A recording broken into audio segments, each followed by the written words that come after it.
Brilliance Audio.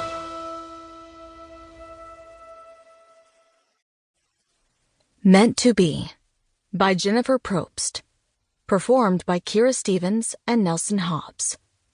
Chiara Kennedy watched the man cross the room toward her, his gaze full of purpose as he closed the distance between them. He exuded a sexiness she noticed immediately. Thick, coal-black hair begged for a woman's fingers. His body was lean and graceful when he moved, muscled without being jacked up. There was an innate confidence that buzzed around him.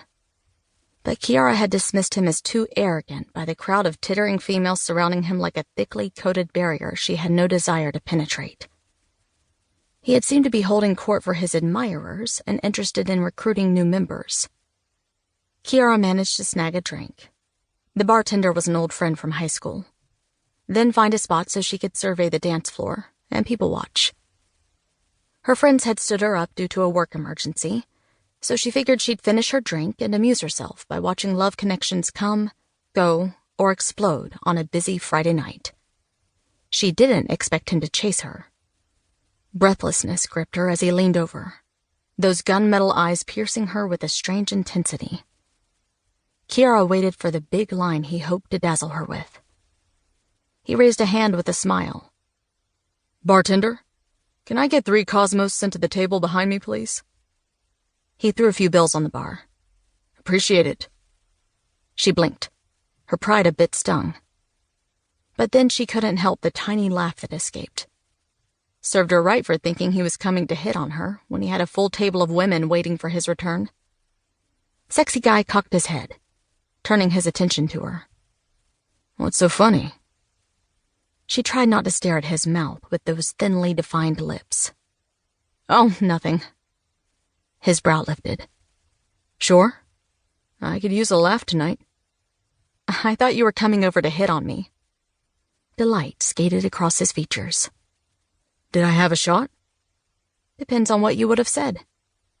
He laughed then, full and deep, like he was a man who did it often. "Can I try?" This time she arched brow.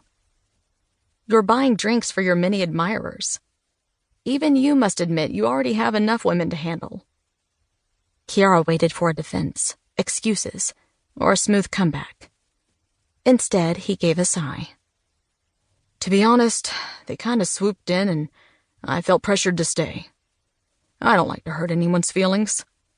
I'm sending them drinks to lessen the blow." She considered his statement and wondered why she believed him. "That's your big escape plan?" "They really like Cosmos. They'd had a few rounds before they found me." Her lip quirked. Damn, she liked him. That rarely happened with men at clubs. "Okay, go ahead. Give me your best try."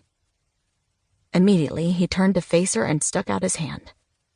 "Hi, I'm Sebastian Ryder. It's nice to meet you." Maybe he wasn't a player after all. "Hi, I'm Chiara Kennedy." Automatically, she offered her own hand, and his grip was warm and strong, without being overwhelming. "I'd offer to buy you a drink, but it looks like that's fresh." "Yeah, it is." She liked his smile. No fake white teeth gleaming from daily whitening flashed back at her. She noticed his left incisor was chipped. "Come here often?" This time Sebastian laughed, and she couldn't help joining in. The scent of ocean waves from his cologne teased her nostrils. She fought the urge to move closer and take a big whiff. "Actually, no. I came with some friends from work, but they took off. You?" "Got stood up. My girlfriend's had a work emergency, so I figured I'd grab a drink before I left." "Then our meeting was meant to be." She shook her head in mock displeasure. "You were doing so well up to that part." He threw up his hands. "I promise, no canned lines. You make me want to be a better man." A chuckle escaped her lips. She studied his face in the flashing lights. He was even more attractive up close. The square jaw, Roman nose, and heavy brows softened the pretty boy good looks. But it was the easy charm and warmth he exuded that kept her talking. Like he didn't take himself too seriously. Too many men had a goal to win every conversation. They forgot to just enjoy the process.